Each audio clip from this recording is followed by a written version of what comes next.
Tielo nyakorom gajuang en geno mara ni rio makare indai payo kora dek dueno mara uchiel ganario prario kod angwen waiko ni mathoth ahinya to kotendre gi paro mar chik mar omenda ka oganda koro medo golo pachgi ahinya kotendre kod paro ni mabende koro geto medo suru emo kuom mwandu mampacho kae kaka wuono twak makamano donje kanisni bedo ni ne en chieng lemo oganda gi jo Kristo no medo golo pachgi kendo kathoth kwedo paro ni mar omenda jochiw thieth bende golo pachgi nyakona wajuang mane chendo ni mar oimore wa mi kuku mar wach gina be no timore ahinya te sekta mopogore opogore kotendre gi ng'anyo mabende kori chan bagi juma mabiro machiegni bethuolo mag kodwa twak wantiere lai mar ote machuok ariyo adek achano no ka bende nyalo yudwa kache mbui Ramogi TV Kenya wantiere bende Ramogi TV KE e mbui mar X kachiel gi Ramogi TV e Facebook kacha duto arwake pachi nyiswa ni inti parango ng'anyo ni chakore juma mabiro kendo pod en gino bende koro pod medo kelo lit mar siasa e pacho kae mago duto chendo maro imore to mokwongo magi thondweche.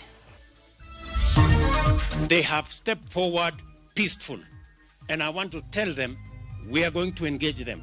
We are going to have a conversation so that together we can build a greater nation. Jatend piny Kenya William Ruto koro wacho ni obiro loso twak kod rawere mang'anyo e pacho ka. So young people, I want that you keep your hope going and don't get desperate in things we do. So today, with all these young people, we've told them to be strong in their faith. We've told them to be driven by their faith. Thoth kanise mathurka koro riwo lwedo ng'anyo madhi nyime ka gipuoyo rawere kuom wuok oko mar kwedo paro mar chik mar omenda ma higani. Klab mar Gor Mahia okawo kombe mar tuke mag Kenya Premier League kamayo kombe margi mar 21 e ligni.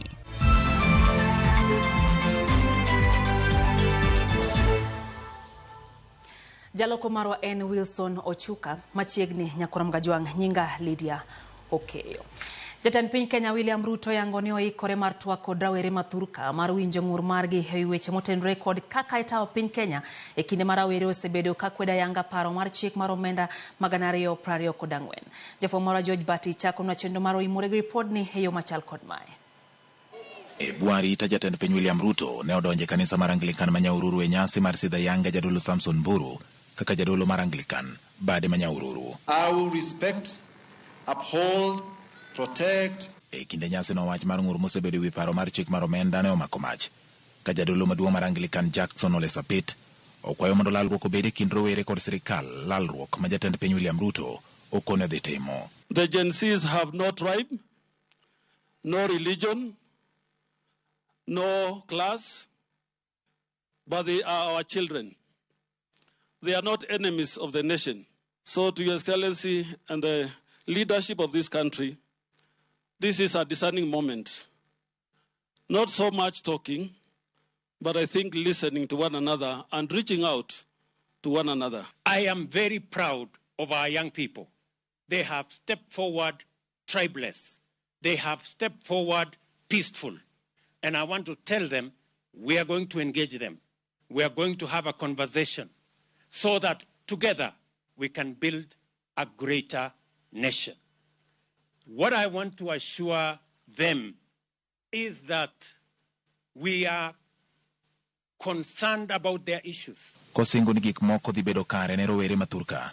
Jatend piny William Ruto koni budget ma higani omenda omedi madhi e kuonde chung od bura NGCDF mondo sir somb rowere yor basari kod chugo nigi mbui ma jomatindo nyalo yudo godo thuolo mag tije. In this year's budget, I have enhanced the budget going to CDF to increase by 10 billion so that young people can get bursary and young people, we can build ICT hubs so that these young people can get digital jobs. In this year's budget also, we have increased our higher education loans board so that no child from any vulnerable family can lack an opportunity to be in a TVET or in a university on account of the ability of their parents or guardians to pay for their fees.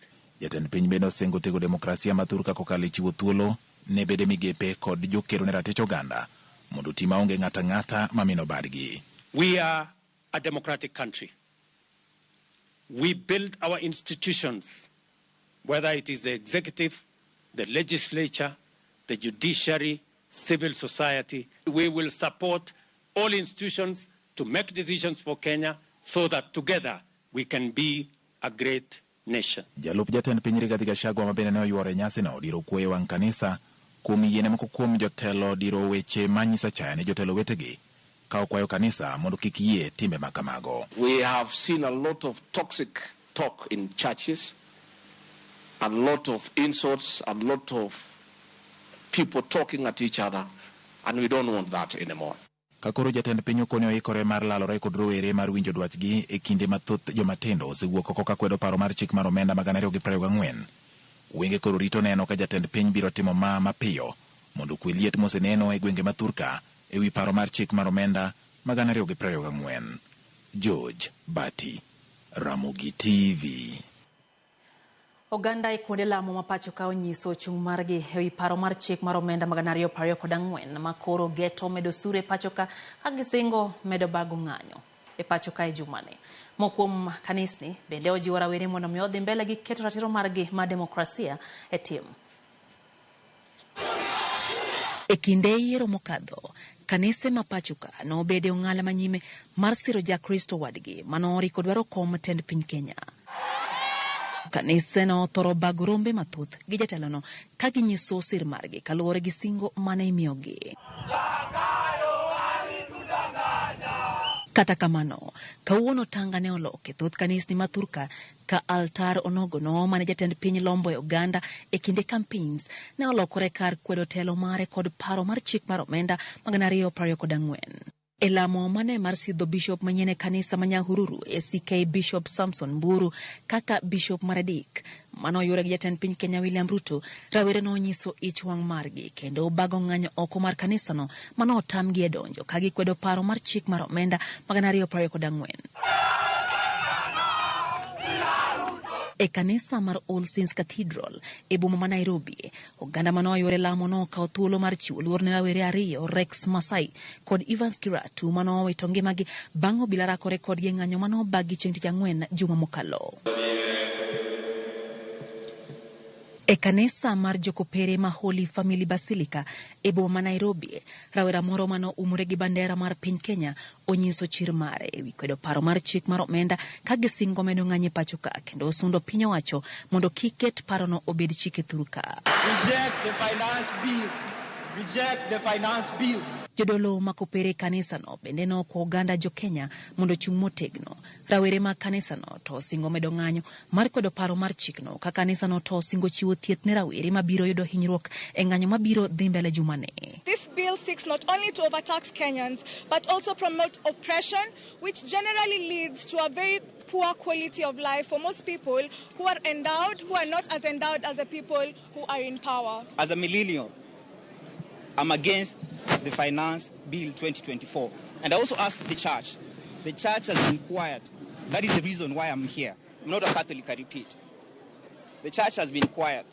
And it's high time the youth takes charge and represents the church and represents the opposition. Because currently we don't have an opposition in the country, and we also don't have a church to represent the Christians in what they need. E county Manyeri, Archbishop Anthony Muheria ojiwo rawere mondo mi oti makare gi lony kod ng'eyo margi kendo katopone gi ng'anyo kaka ratiro margi gitime e yor kwe kendo gimed nyayo achiel mar oganda. When we use those godly values, like today they were saying kuwa mpenda Mungu ni poa. Yes, that's what we want. We want kuwa watumishi na wenye huduma. Ndoto zetu Mungu atatupa. Tunamwamini Mungu. And to avoid all the vulgar and negative things, even when we find ourselves in adversity. So young people, we hold you in our hands. Please also listen to us. Let's find ways we can talk together so that what we are going through, we are able to do it in a way that pleases God. Odlamo ma Nairobi Chapel bende ne okodong' chien bang' telo mare golo boke masio sirikal kuom tiyo gi teko mathoth e rakore gi rawere mane ng'anyo ka gipo rawere go kuom nyiso chir margi kendo kwedo paro mar chik mar omenda no. Gilero ni kaka kanisa gin bende ok gimor gi tend piny Kenya kendo gikwayo jatend piny mondo mi odogi chien kendo winjie ywak oganda jo Kenya. Moko kuom jodolo maya e kaunti ma Baringo okwayo piny owacho mondo omi owinje ywak mar rawere ma pacho ka ma osekelo ng'anyo thoth bombe ma Thurka. Kotane gi Bishop Joshua Cheptarus mar kanisa mar Full Gospel Churches of Kenya gisiemo piny owacho mondo omi kik buon ywak oganda ma osebedo ka bago ng'anyo.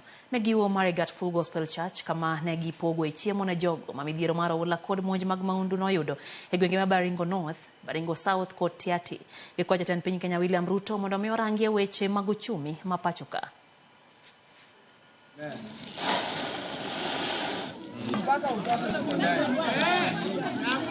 From the voice of all Kenyans, the demand of too much levies is all over. And we feel that a government with all the humility could listen and know that these people are pressed. They are so much pressed. They are so much pressed. They are indeed pressed. Please listen and to their voice and consider where possible. Mama mboga na yule ambaye hawezi kujimudu waangaliwe na wafikiriwe. Kwa hii tax ambazo imekuwa juu sana, tufikirie, tusikie kilio cha wananchi ili hata tuweze kusaidiana na serikali. Kwa sababu tax ikiwa juu sana kiasi ya kwamba wananchi wanashindwa kujimudu, watajificha na nikupotea watapotea, na tutakosa hata ile kidogo tulikuwa tunataka. Ng'anyo mar kwedo paro mar chik mar omenda mar 2024 odhi nyime otieno manyore ute mag math kod tongona mopogore opogore e Thurka. E wang' dede mano omaki kind saa 5:50 kod 9 mar otieno kod saa 6:09 mar otieno. Jochuo thum mong'ere kaka DJs ne ong'ado ngolo kendo miyo rawere mayangore kaka Gen Z thuolo mar wero wende makwedo paro mar chikno kod mibadhi magikoni nitiere pacho kae. Jafo mar Jutho Mondi nitiere kod ler mathoth.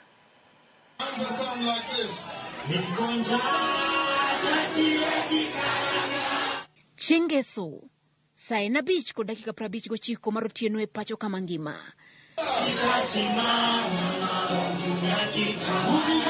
Ma e kaka ne ochali e ute math kod kuonde tongona mathoth e pacho ka.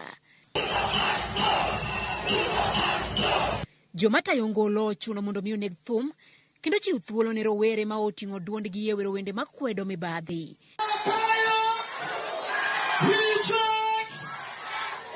Simbe gi omok toch, wer magisayo go loch mar jatend piny William Ruto.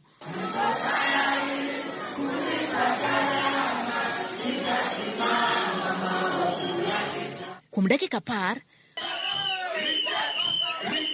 golo chung kendo wer mar kwedo paro mar chik mar omenda ma higa 2024 okwako kor lwasi. Ka bende ne gichiwo luor margi ma ogik ne Rex Kanyike Masai, rawera manyicha wito ngimane e kinde ng'anyo mar kwedo paro mar chik omenda. Moko kuom jotelo manyicha okwedo paro ni od bura bende ne omoli e ute math mar riwore kod rowere mag Gen Z e kwedo paro mar chik mar omenda ma higa 2024.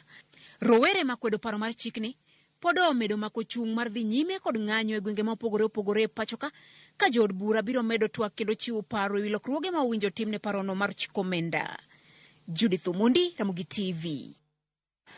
Kochakore wuok tich nyakorom Gajwang' nyaka ndalo 7 mabiro, rawere mobalo gi chik mar omenda e bade ma Kisumu olero ne gibiro dhi nyime gi ng'anyo no ka gikwedo chik mar omenda kata paro mar chik mar omenda mag 2024. Kine bende gilero ni e kaunti ma Kisumu gidhi yore apis jaod bura ma Kisumu East Shakil Shabir kuom buono romo mar od bura chieng' tich 2 kendo rem goyo mbulu e wi paro mar chik mar omenda. Gimedo bende ni chieng' tich 2 mabiro gidhi chokore chuny bumano kochakore gokinyi nyaka godhiambo kendo gilero ni onge chenro moro amora mabiro dhi nyime e kaunti no kama oting'o nyaka chenro mag somo. Rawerego bende osiemo josiasa makawo thuolo mag ng'anyogo mar manyo teku mag siasa kendo kwedo timno ka giwacho ni kaka rawere gionge gi jotendgi kendo gidagi weche mag josiasa ma Thurka. Sisi ndo tulio-elect, and most of you are thrashing out here telling us like we are being sponsored. We are not being sponsored. Ni sisi tumeenda shule, yo knowledge kidogo tuko nayo tumepata shule. Tunaona our country is not going in a good place. It's not going in a better place because of the overtaxation zenye zimeko hapo. Wawacho ni chik omenda mar higa 24-25 en gima otime tok chik to kendo en gima dhi nyoja piny. To wan kaka yudhe wawacho ni gino ok wadware to ok wadware makata kitemo lose en gima onego wit mabor kucho. Kiny mande ang wadhi e street kendo wadwa protest ne ji tema no vote yes kendo protest ne joma nokodhi e bunge. Shakil Shabir nokodhi e bunge, wadwa ng'e gimomiyo nokodhi. To bunge no e tich mane wamiye ni onego bede en dich mane manomake ma ok onyal biro kacha mowach ni monene mondo ochiw duoko wang'e kuma ochung'e. On Tuesday to koro waloro town wadwa kwayo ji tema Kisumo ni wan wa shut down town kikiter nyathi school ibe wang'e ni satiyo matek ahinya wami free leave inyalo yweyo tigo wa solidarity gi kuma intiere no. Wadwaro ni walosi nyaka Ruto winji to ji tema nyalo to wabro romo kondele tang wawuothi mwabi nyaka town ka to wapongo town wate maonge gimora mora madhi mbele. Daer kwayo ji te ni yawa ng'anyo wani en ng'anyo mamuol en ng'anyo maonge tulo. Jotendazi mionyiso jatenda piny Kenya William Ruto mondo mi ochop singo mar loso kod jo Kenya wi paro mar chik mar omenda makoro sekelo ng'anyo e pacho kae. Kagise jatend piny mondo mi kik kaw mayot duond rawere mosenyiso ni ok gidwar paro mar chik mar omenda mahigani. Jotendazi miyo go bende dwani ogai mar obila Jafeth Kome kod komanda mar obila ma Nairobi Adamson Bungei mondo mi ogwe tao. Ikoni jotenda rita noketho ratich rawere mane ng'anyo gi kwejwa mokalo. Tukiwa hapa Embakasi South leo na Nairobi, tunasema kama tutasikia Jumanne, kwa sababu vijana wa Gen Z wamesema bado wataandamana kiteknolojia. Hawa vijana wanaandamana kiteknolojia. Tukisikia bado wanauawa, ataonyesha bado yanazidi na ule uongo ambao sasa hivi wamejulikana Kenya Kwanza. Tuataka Bwana Ruto be serious. You cannot go to Equity without clean hands. You cannot enter dialogue with the youth of Kenya when your police, led by Kome and Bungei, still have blood of Rex and the blood of Evans on their hands. If William Ruto, you are serious about dialogue with the Gen Z and Kenyans, anza kwanza kuamua ya kwamba akome kuwa Inspector General wa polisi ya Kenya. Riwruok mar jochiw thieth e pacho ka Kenya Union of Clinical Officers osingo chiwo thieth manono ne rawere mabiro dhi nyime kod ng'anyo mar kwedo paro mar chik mar omenda juma manyien. Kotelne kod jakom margi Peterson Wachira mane twak kod jofwambo e boma Nairobi gikoni kuom ndalo 84 magisebede ng'anyo.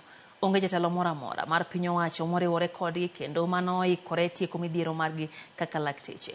Gikoni koro gibiro konyo jo ng'anyo yudo thieth ahinya te kinde ma obila rakore kod rawere kendo moko kuomgi yudo hinyruok e kinde mag ng'anyo makamago. Thieth makama biro timore counties duto mathur kae. As a union, we are going to coordinate and provide medical emergency teams. And of course, together with the others who are already there, we had already sent our people, but we realized probably the numbers were low. We are going to enhance and ensure that in every county, in every town where we are going to have this maandamano, that we are going to have teams, medical teams, that will be responding in real time to ensure they stabilize and that these people can be probably taken to hospital in a manner that does not cause more injury to them, so that we can be able to preserve life. Tunaishi kama tuko nchi tofauti na wale viongozi ambao wanaotuongoza. Hawawezi kuwa wao ndio wanasimamia sekta ya afya, waziri mzima, lakini matibabu akihitaji anaruka nje ya nchi. Ni kutueleza kwamba hawana imani na ile sekta ambayo wao wamesimamia. Na ndio maana sisi pia wanatufanya tunakosa imani na maneno yao ambayo yamekuwa maneno matupu bila vitendo. Maukom jod bura ma Kenya Kwanza Maya County Manarok ochung' motegni wi siro paro mar chik mar omenda yod bura juma mokalo ka koro gikwa oganda jo Kenya mondo kawe thuolo mar somo paro mar chikno kapok gikwede kendo bago ng'anye pacho kae. Ne giwe skul primar ma Intiani mantie Narok manyando wate nyasi mar choko omenda mar siro chenro mag somo kama ne giwacho ni paro mar chikno biro kelo ber e sekta mar pith kaluwore ni piny owacho keto siling bilion 1 mar siro chenro ma kamago. Bende giwacho ni paro mar chikno biro neno ni jochiw thieth kod jopuonj ondik tije ka bende paro no biro neno ni stima ochopo e miech thoth oganda jo Kenya.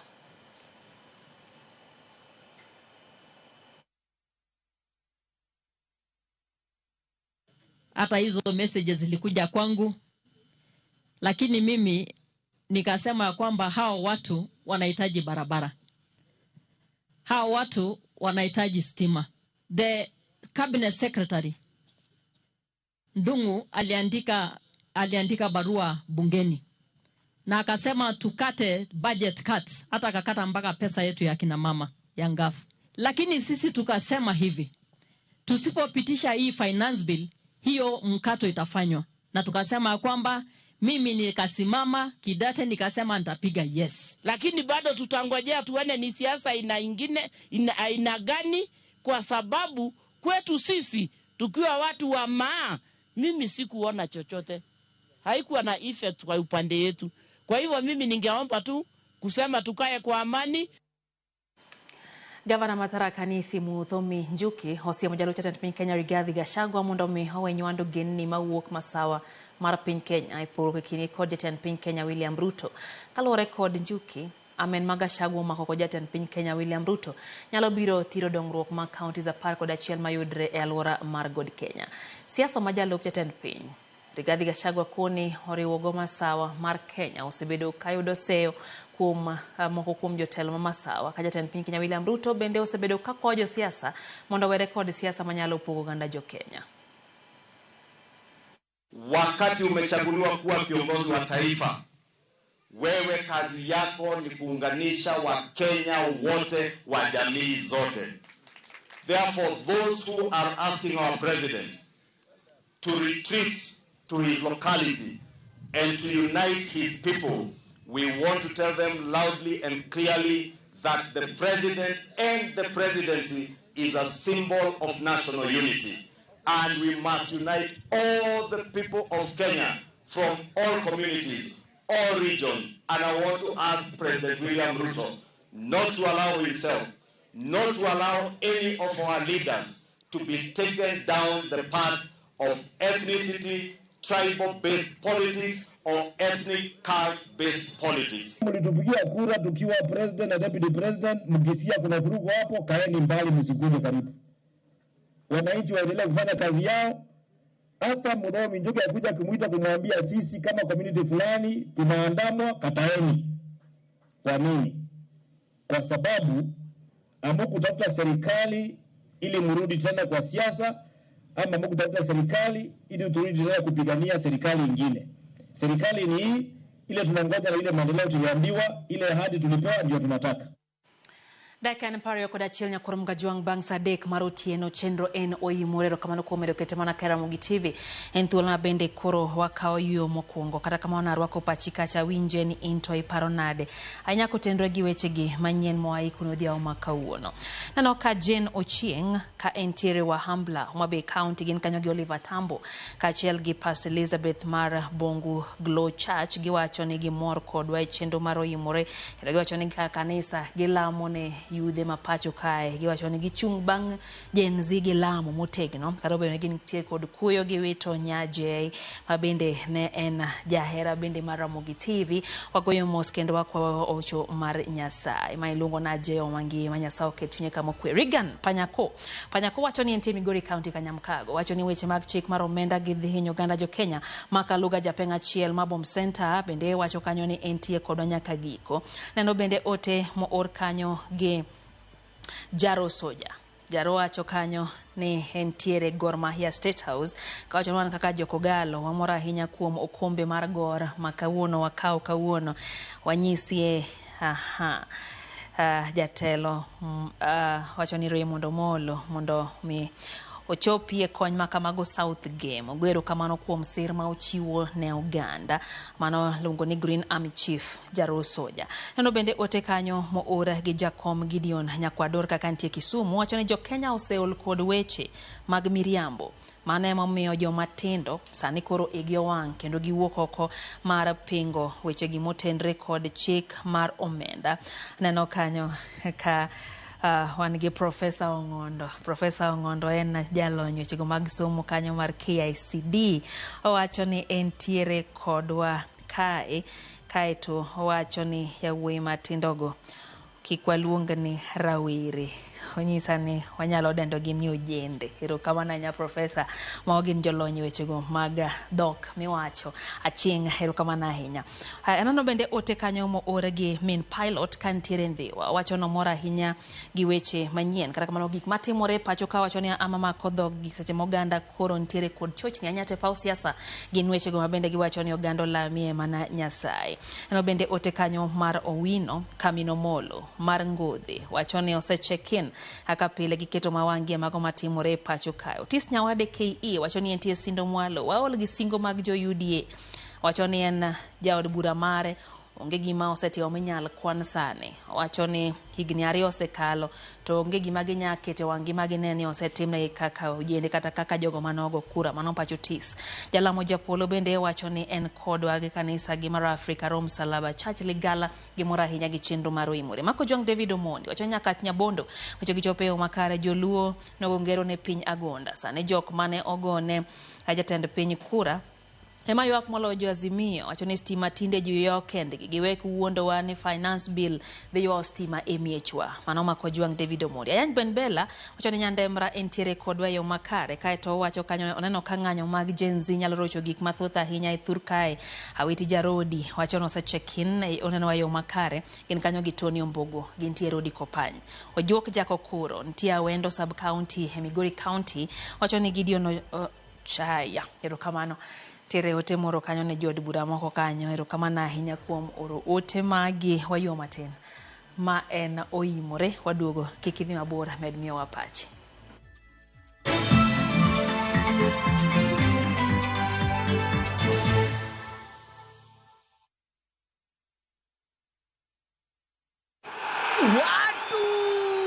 Ile fire, ile best, ile finest ndiyo hii mazee. Shikisha mili na Euros with Shabiki.com. Deals ni deadly kuruka. Over 3.5 million shillings to be won. Grand prize ni mita moja. 250k weekly na 50k daily in cash prizes. Kuchangamkia hizi deals, ingia Shabiki.com. Chagua games zako safi, funga multibeti at least 3 games, at least moja ikuwe ya Euros. Halafu cheza na minimum stake ya 49 bob. Shikisha mili na Euros with Shabiki.com. Not for persons under the age of 18. Authorized and regulated by BCLB license number 587.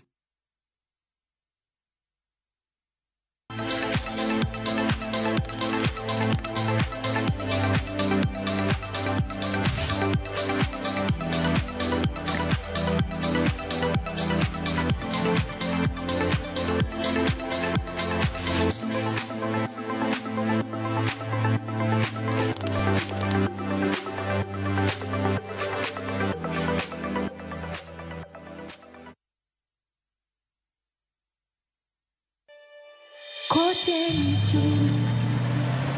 mbele tuendelee, mbele Kenya twende mbele, Kenya twende mbele. NCBA, go for it.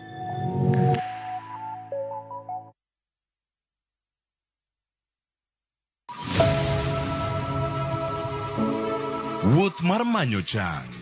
Wawuoth e piny mar thieth kokalo e wang' jogo mosedake. Thieth sani nitie Kenya ka, dakteche nitie, masinde nigo mwanyalo thiedhi michange. Kata ibed jachiw thieth, kata mana jalno madwa ng'eyo gik matimore e sekta mar thieth.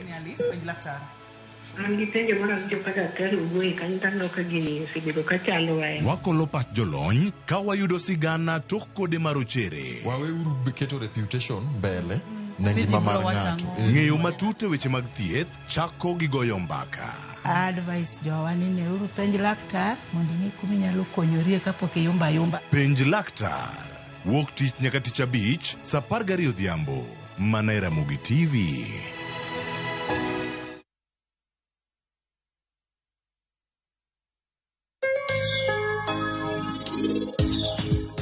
Ngegi marach motimre ne Meher. Ang'eni Meher ni kare. Sara pere kaka nanyalo pimoni wachni. Ere kaka nanyalo pimoni?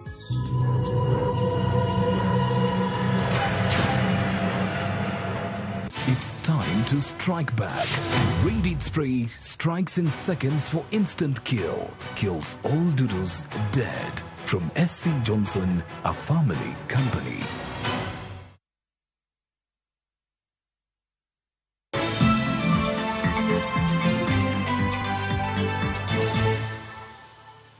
Machiegni kendo nyakurom gajwang' wadhi mbele gi weche manyien. Ng'at achiel owito ngimane ka mwandu manengo gi pok oyangi owang' bang' mach wang'o ute ma ohala kata ute mag ohala ariyo e kar stand mar nyamburko e chuny boma ma Migori. Tho mar ng'at achiel oyangi kod jatend obila mar sub county Masuna East Ruben Kemboi, wach mano muoch kar sa 8 mar odiechieng' ma okelo masira mar lal makamano. Dichuo achiel kod mwandu mathoth pok oyangi gima ne okelo.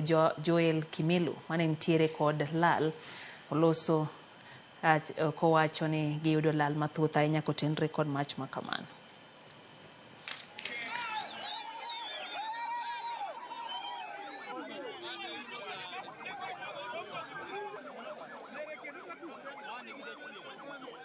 Majini gimokele pod ok wang'eyo maber ahinya. To ne osaka ka dhano ng'enye kendo osaka ka watimo ohala mopogore opogore. Majini oketho mwandu wa duto te. To ne jo osaka ka mostly watiyo gi loan. Kendo nyaka sani pod ok wang'eyo ni loan wadwa chulo nang'o nikech ka ema wapidho godo nyithindewa, ka be ema watero go nyithindewa bende sikul. To majini owang'onwa gik moko ma worth millions mang'eny e osaka ka. To awadwaro mondo mi wakwa serikal ni fire gari mar nego pi othin sana kendo kano biro ka to otemo nego mach to mach ne ng'eny kabisa. Omiyo gari no onego mach kuma ne nyalo to moko to konego mach kendo chako tugore kendo mach liel kabisa. Bang' dakika matin bende wapoyo kachiel kuomwa ma jatich osaka ka bende owito kendo ngimane e korido kanyo. Matiende majini no ng'eny kabisa. Wakwayo serikal mar county marwa ni temuru mondo mi county obede kata mane geche manego pi to manego mach gibede kata geche 2 kata mana 3. Mali mimi ni estimate mali yangu imechomeka kwa hiyo nini, sababu hata jana peke yake nilitumana leather 50,000 imechomeka yote hapo nyuma, na hizo maviti zote zilikuwa ni estimate ni around 200,000 zimeenda. Jagoro mong'ere migawo mar arita Raymond Omolo nyiso chiwruok mar sirikal jiwo arita e gwenge ma Samburu kendo medo ni chenro mag sirikal ochopo machiegni gi jopiny makono.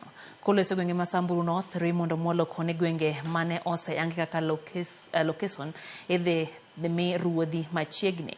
Bende ojiwo jopiny makono mondo mi one ni nyithindgi oyudo buk mag nyuol mondo mi okonygi e yudo chenro mag piny owacho e yo mayot. Gwenge ma Samburu en achiel kuom gwenge mar ochuok arita osebede ka gintiere kod geno ni chwalo tend loch nanga machiegni gi jopiny biro konyo jiwo arita. Ningependa sana my brother daktari na nimekuja kwa ofisi yako hata nimekuandikia. Hata ile wakati tulikuja tukapatana na Profesa Kindiki kama viongozi nilimwambia na nikamwandikia. Ningependa tafadhali mtu harakishie, mtu operationalizie hizo administrative areas. Zitakuisha kazi ya serikali rahisi kwa ndani ya community. Na itarahisisha pia community kupata services ya serikali, itakuisha rahisi sana. Hapa tuko na divisions 2 that were gazetted that we need to operationalize so that wananchi can get services closer and also in an efficient way. So tutahakikisha tumezi operationalize in the shortest time possible. Na haitakuwa 2 divisions peke yake, kuna locations na sub locations. Alafu kuna mambo ya qualifications, hiyo sitaki kuzungumzia hapa, lakini nimesikia. Jolonyo weche mag thieth dwaro mondo mi puodhi yath machielo mar ayaki motisni tenofovir diphosphate magikoni biro konyo ahinya to jotuo ma hikgi oniang' to nitiere kod tuoche mamoko kaka tuo mar sukari, pressure kod tuoche machoke kata mag choke magikoni yedhe ma itiyogo sani tekregi ng'eny kendo medo hinyo jotuo. Kaka Judith Omoni leronwa, piny owacho bende osechako chenro mar kedo gi tuoche ma kinde mathoth gore kuom ji ma hikgi oniang' mantiere kod kute mag ayaki. Maromo jo Kenya milion 1.3 yudo thieth mar ayaki e ute thieth mopogore opogore pacho ka. E nonro ma ogol kod jolony, e kwan ni 40% ni kod tuo mar pressure, 9% ni kod tuo sukari, ka 60% mar jotuo gito ni kod tuoche mag choke. Kaluwore gi jatatije mar riwruok mar piny owacho makedo kod tuo mar ayaki e pacho ka Inascope, thoth jotuo mag ayaki ma wito ngimagi kinde mathoth tho nikech tuoche mamakogi ma kamoro biro nikech higni ma oniang'. Jolony to koni yath masani tiyogo e gayo kute mag ayaki tekre ni malo kendo kamoro jonyo jotuo kendo miyo rateke mag del ok nyal kedo kod tuoche mamoko mabiro ahinya to e higni ma onwang'gi. Most of the treatments of HIV come as a single tablet for most patients, and this single tablet is actually a combination of 3 different medicines. We've been talking about a drug called TAF. TAF is one of those combinations in the HIV medicine that's been shown to have less impact on the bone and the kidney and may be good for people who are older, because as people grow older, the organs don't work the same. The kidney may not work as well as it did when someone was younger. Yath magisebedo ka gitemo oseyang ni biro kelo lokruok e thieth mar ayaki kendo koro gikwayo piny owacho mondo yang yadhni kaka mano manyalo tiyo e pacho ka. You know, there are drugs that can be given as an injection. So far, we have injections that can be given every 2 months, which means someone may come to a clinic and they're given 2 injections every 2 months. They just come in every 2 months and they don't have to take any tablets for treatment of their HIV. At this time, it's only available in the clinical trials that we are conducting. It's not available for routine HIV care. So I think our hope and prayer to the policymakers, to those who fund HIV care, that we may provide Kenyans with a choice and availability of multiple different HIV drugs. Piny owacho bende koro ochako chenro machielo mar chako chiwo thieth ma opogore opogore rang'iny achiel ne jotuo man kod ayaki magi kama oriwo thieth mar pressure, sukari kod kansa e kinde mamoko. Beyond HIV, they have other health needs. And so to be responsive as a program, to be responsive as a ministry, to be responsive as a service delivery point, you need to redesign your services to respond to the multiple needs that the person requires beyond HIV services. Ma bende gikoni biro miyo giyang jotuo gi malach kendo chiwo thieth mapiyo poni nitie tuo moro ma kamoro nyalo bedo ni nyoro jatuo man kod ayaki. Today, the data systems for HIV, we are able to say so much about the person who is living with HIV, including how they are aging, when did they come to take drugs, but not so much about the other conditions. So I look for an integrated future where I can tell the story of a client from whatever their needs are, not just for HIV, because the facilities are the same. So leveraging on that infrastructure. E kinde mayangore ni sire thieth mar ayaki dok piny e pacho ka, kendo Kenya winjo chak siro thieth margi kochopo higa mar 2030, chenro mar keto kanyakla thieth ikoni biro konyo e dwoko piny nengo mar thieth e pacho ka. Our own populations are having so many other problems, and the care on that side is good, but not as good, because the funding is down. So this is why we are here, to try to integrate and put everything together. And what that means is that we need to make hypertension or cancer and diabetes as well. So we talk of 98, 98, 94. If I talk of hypertension, we're actually talking of 50, 30, 30. Judith Omondi, Ramogi TV. Lwenj kedo gi midhiero adek madongo maong'ere kaka triple threat ma osebedo ka hinyo jopuonjre kaunti ma Homa Bay koro kawo ndawa machielo bang' riwruok moro mar kor gweng'e kata CBO chako chenro mar nyuando jodongo mondo mi okonye ng'ado rieko ewi kaka nyalo kony rawere ma raga mondo mi oritre. Ripota marwa e kaunti ma Homa Bay hali abich ntiere kod ler mathoth. Lwenj kedo gi midhiero adek madongo maong'ere kaka triple threat e kaunti ma Homa Bay magin kedo gi wach gamo yie ma owiu, lando kute mag ayaki kind rowere gi lwenje mag kit chuech osebed keji motegno gi piny owacho mar kaunti. Piny owacho mamalo komakore kod riwruoge mamoko mag piny owacho ma ochung'ne ratiro mag nyithindo. En lweny mageto reso jopuonjre anyato mago manyiri badho mathoth magikale e kinde magidhi nyime kod chenro mag somo gi dwaro mar tiko chuth midhiero adek go. Lweny makamano koro kawo ndamo machielo ka riwruoge moko koro chako chenro manyuando jodongo e lwenj kedo kod midhiero adek go mondo okonygi go mbaka kor gwenge magiwuoke ka gichiwo puonje ewi midhiero adek go. Dina Odoyo en apisa moko e riwruok mar kor gweng' kata CBO ma ong'ere ni RCBO e bwo migawo mar IPAS. Koro RCBO watiyo gi jodongo e goyo mbaka nikech wafwenyo ni nitie chike mag joluo ma miyo nyithindo manyiri to gi mine kaachiel gi yudhe donjo e timbe moko ma miyo ngimagi ok bed makare e yor nyodo. Koro wafwenyo ni jodongo nitie gik ma ging'eyo mane timorega ndalo machon, to king'iyo ndalo masani nitie gik molokore, gik machalo kaka tuo mar kute mag ayaki, mako ich moiu kaachiel gi lwenje maguti waluongo ni sexual gender based violence sani endi ng'eny, to chike machon ne konyo magigi ni geng'oga. Sani endi tuoche gi omedore kaachiel gi mako ich nikech koso ng'eyo mar oganda mag piny. Iyudo ka nyithindo manyiri onge gi weche ma ging'eyo kaka ginyalo geng'o ich.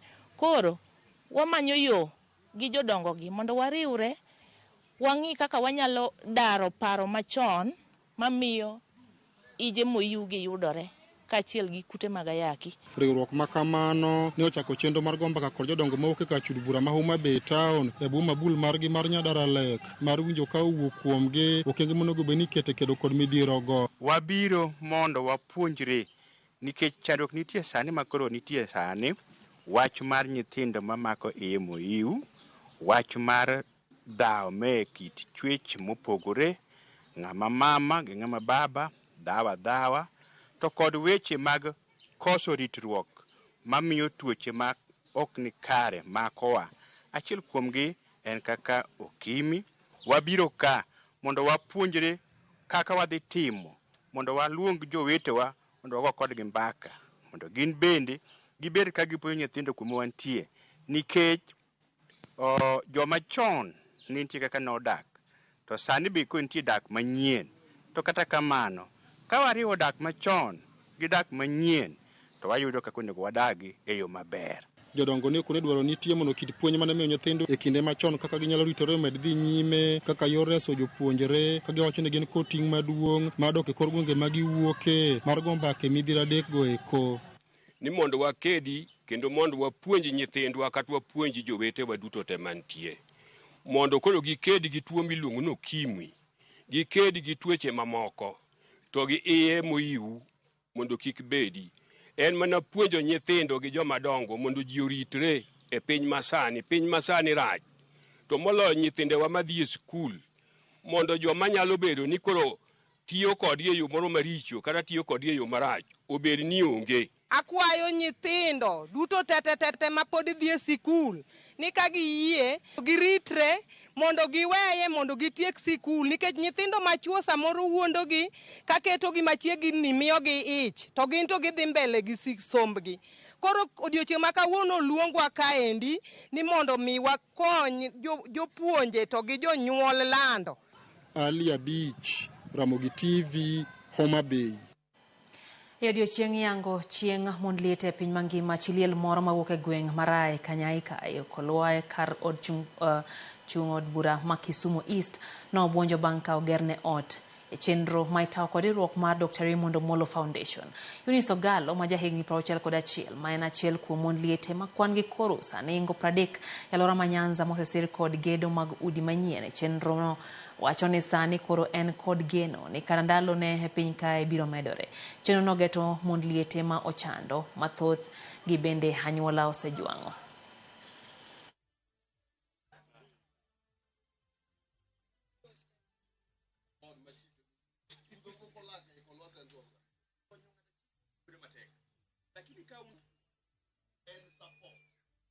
Asebedo gi thagruok nikech kama ninde. Kani yuda ka nindo tinyalo paro ni janeko. Nikech kiyudo ka riera pien gi dhok ne en gima wich kuot.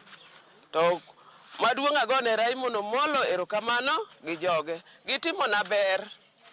Gitimo na ng'wono makata sani kibiro to an dhano. Anago mana erokamano. Akwayo mana jowa ma jodala ka joluo mondo wasirru sirikal, wasirru wuodwa Raymond Omolo mondo eko med yudo teko mang'eny mondo med timo gigeki. Kawuono odiochieng' mar widows kata jok ma onge chuogi to waneno ni onge tiende mondo wadhi kamoro to wabika kech mama Eunice mwabiro ka ninjo osebedo kadak marach kabisa. Ngimane te osebedo kadak marach kano inso daktari Raymond Omolo to nowacho ni odiochieng' ma kawuono ma jok ma onge chuogi celebrate ni. Wabie kolwaka mondo wa celebrate kode. Tunasihi wa Kenya wenzetu pia popote ulipo tembea, kama kuna wajane katika eneo lako tafadhali usiwaache kwa sababu kuna vitu mingi ambavyo wanapitia. So tunasihi siku ya leo tunaposherehekea wajane wetu, tunaomba mtembee pamoja na wao na pia tuweze kuwa kama jamii moja.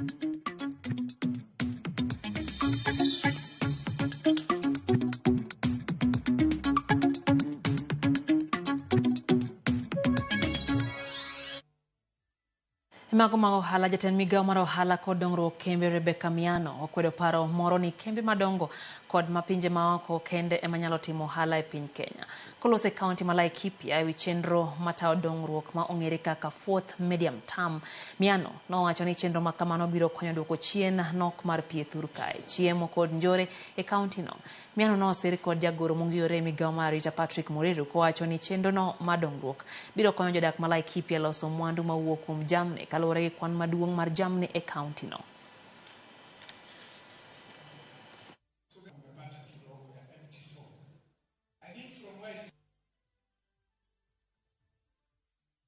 I am aware that many people in Nairobi and in Kenya, even here in Laikipia, they assume that manufacturing and industries are for the big manufacturers, even foreigners. But we need to explain and demystify that manufacturing is for all of us. Any one of us with small or little startup capital can start their manufacturing plant. In all these industrialized countries, it started with smaller and MSME manufacturings that grew and scaled to big industries. And what our ministry is doing is to sensitize people on the local manufacturing and to avail opportunities for accessing finances. Our Kenya Development Corporation is an organization that is there to give startup financing. We have received support from development partners, and I encourage all those with bankable and feasible business ideas to come to KDC, discuss that project so that they can get startup capitals and start their manufacturing.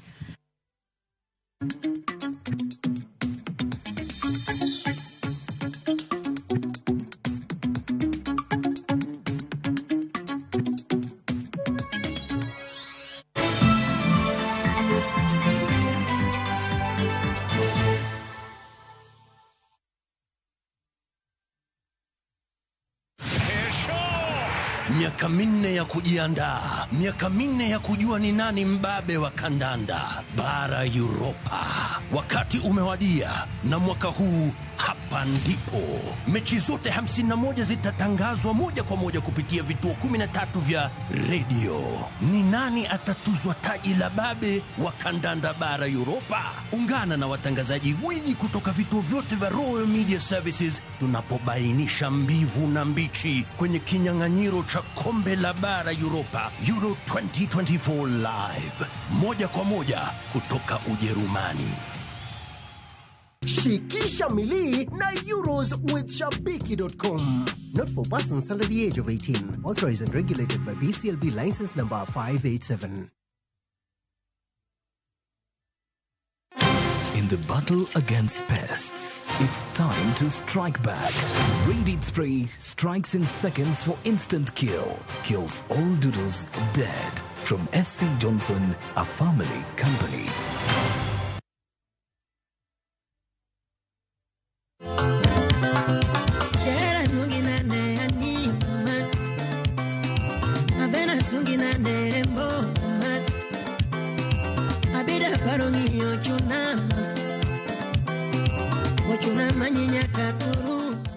Nyikwara Mogajwang' ma en Anko Eddie kaka ung'eya.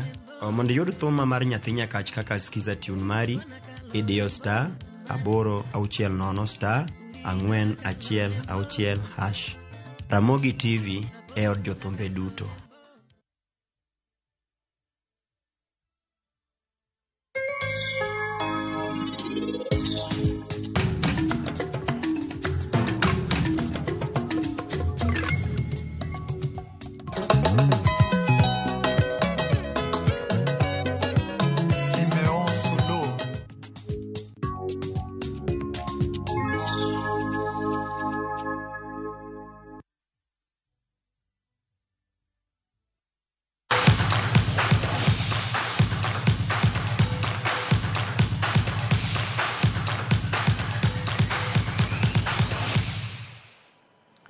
Machiegni mago mag tuke club mar Gor Mahia okawo kombe mar adhula lig maduong' ma pacho ka bang' tieko lig gi points mabeyo kod 3 kendo ndiko historia toka kombe margi mar 21. Kogalo mano dhiala yango odiochieng' ma kawuono lap ma Kenyatta Stadium ma county ma Machakos. Gor Mahia nolo club mar Bidco gonde 4-3. Jatugo Benson Omala nolo gonde 2 kendo tieko season gi gonde 19 gonde mathoth ma oloyo season ne. Ma bende ne en tugo mogik ne Jonathan McKinstry kaka kocha mar Gor Mahia bang' keto koke orak mar tauti mar Gambia. Gor Mahia koro biro ting'o nying Kenya e tuke mag CAF Champions League, tuke go mane ok gitugo season nikech rem yudo lesen kowuok kuom CAF.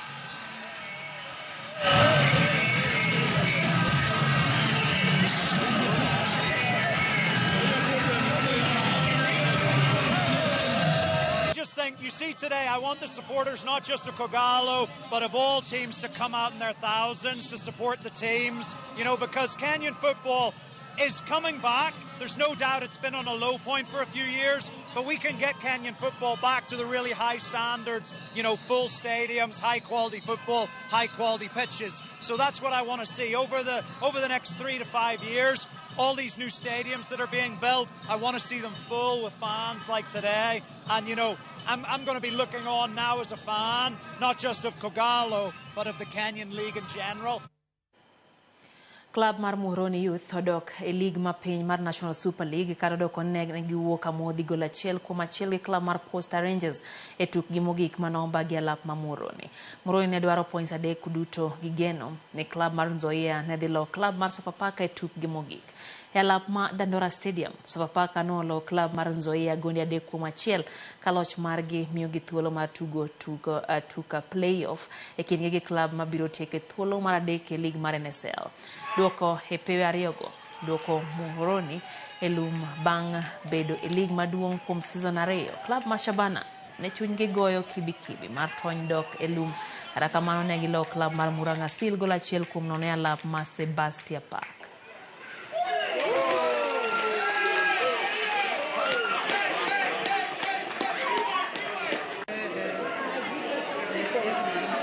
Unlucky last time when we were playing City Stars. We created a lot of chances which we didn't utilize.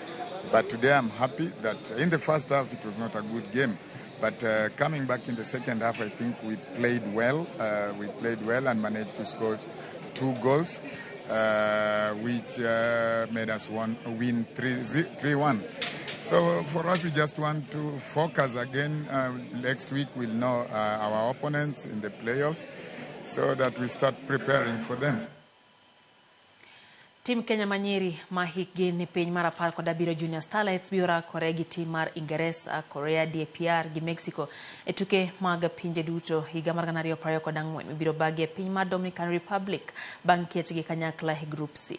Kenya mabiro tugo tuke mag pinje duto e thuolo margi mokwongo biro chako tukgi mokwongo gi tim mar Ingresa tarik 17 dwe mar 10. Tim mar Ingresa ma bende iluongo ni Young Lionesses osetugo tuke mag pinje duto nyadiriyo kane gitieke thuolo mar 4 e higa mar 2008. Junior Starlets nong'ado tiko mar yore tukegi kendo ndiko historia kaka tim mokwongo wuok Kenya bang' loyo tim mar Burundi. Gonde 5-0 tielo 2. Timbe mag grube noket kanyakla gi riwruok mar FIFA manotimo chenro makamae e piny mar Dominican Republic okinyi ma kawuono.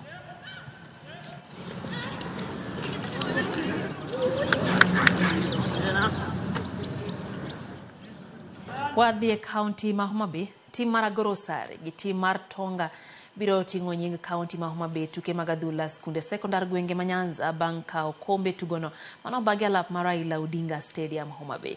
Tim skund sekondar ma Agorosare nolo tim skund sekondar ma Tonga gonde 5-2 e finals. Agorosare ma gin joloch tuke ma kaunti ma Homa Bay higa mokalo nogolo e nus finals gi tim mar Shandarewa e finals mag nationals manobagi kaunti ma Kakamega. Tim mar Alara Girls nobedo joloch kendo biro yore tuke mag gwenge ma Nyanza ka Gogo Secondary nobedo joloch e tuke mag volleyball.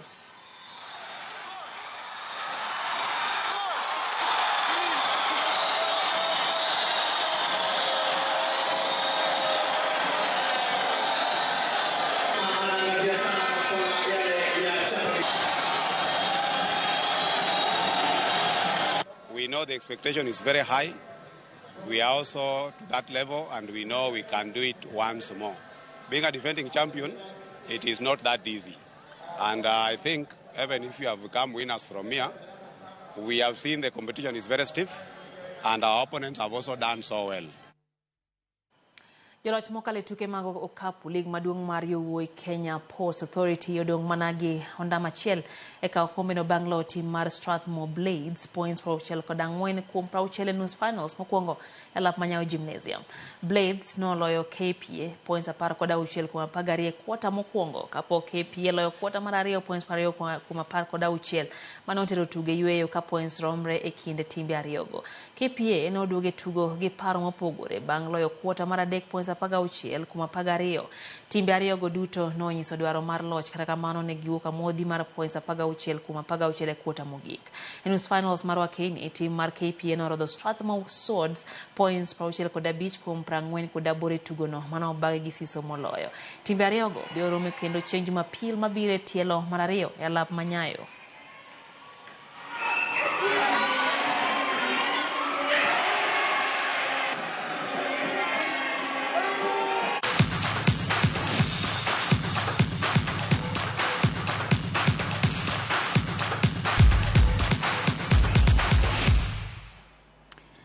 Gikanyo e mwatieke chenro mar oyimore kapok awei nyakora mga juang' aneno ka Faith Mzomo mano mwalimu kantie Malindi akiani en ben Gen Z wacho ni piny tek ma kik ng'ato wuonje ni en diligence to work odhum kama nanyisi ni en japuonj kaeto wacho kanyo ni wadhi adhia mbele miyo Kaisar gigo mamek Kaisar kaeto wacho ni tabu en ni Jokia ka kibroti gigo mag Kaisar kosemie.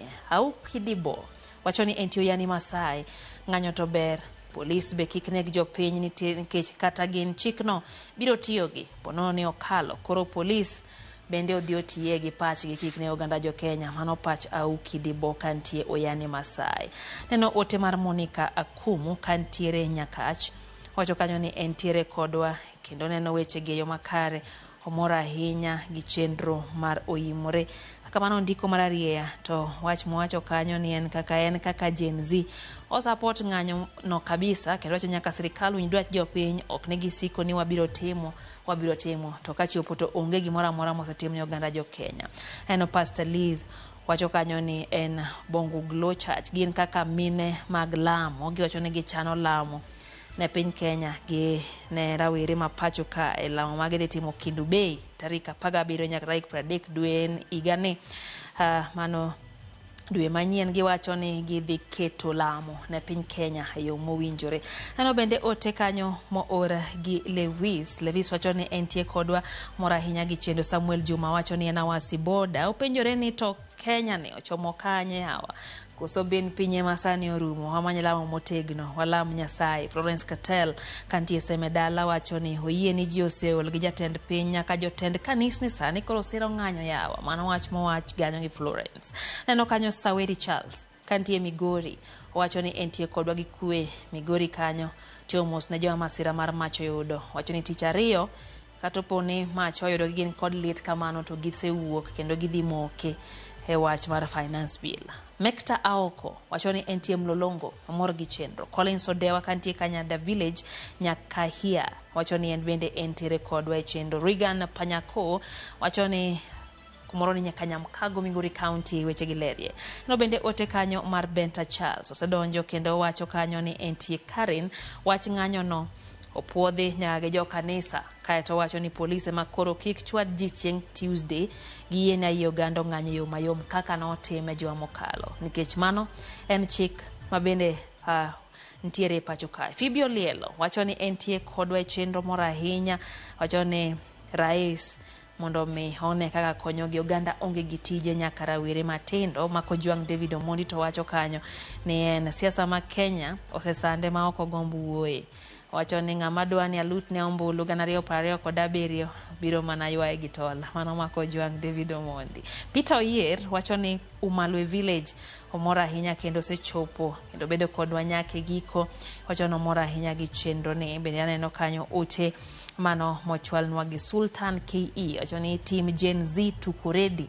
Wacho ni giikore e yo makare ne Tuesday. Ken Msafi kantie Yenga Ulore wacho ni gin kanyo gidagi Nyasumba gimora ahinya gi weche manyien. Na team Eric bende wacho ni opoya Gor Mahia kuom kao kombe kaeto wacho ni gilocho kendo locho no gi morgo. Stephen Oginga governor wacho ni bentie kodwa wacho ni poch gi pak ne Gor Mahia kendo poch gi pak ne Agoro Sare High School bende wacho ni en wuod Marindi ka Kanyada. Stanley Ojowi kantie Magonga Dala. Kirindo James Imbane ni kacha wacho ni tio mos kumwete ni mosaito ngima ge koka dengwech mar loso ngima jopiny. Pod wabiro ng'anyo nyaka duondwa winji kendo tem gigo manyalo konyo rahia kod rawere ma pacho ka. Mano Kirindo James.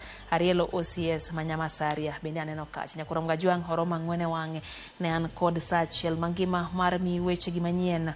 Pastor George Marodi Jesus Fellowship kachiel gi Madam Vida mar Nyal Kinyi Primary wacho ni gimora ahinya kata kamano gi kokwe ne piny Kenya. Koro mga Juang gi sani yien alor chenro mar Oimore. Kamano kuom ketramo gi TV are chakruok nyaka giko. Eloti mokonyowa ne oni weche gi chopo ni eyo makare chakro reporters magwa e counties nyaka mago ma ni e bombe opogore wagoniero kamano. Hello Yojibati gi jatendwa kaja J Bonyo wagoniero kamano. Studio ka wasebedo kanyo gi wuod Mwalimu Hilary mano Filipo Chieng Gilange kachiel gi jaloko marwa Wilson Ochuka. Unin makare nyinga Lydia Okeyo.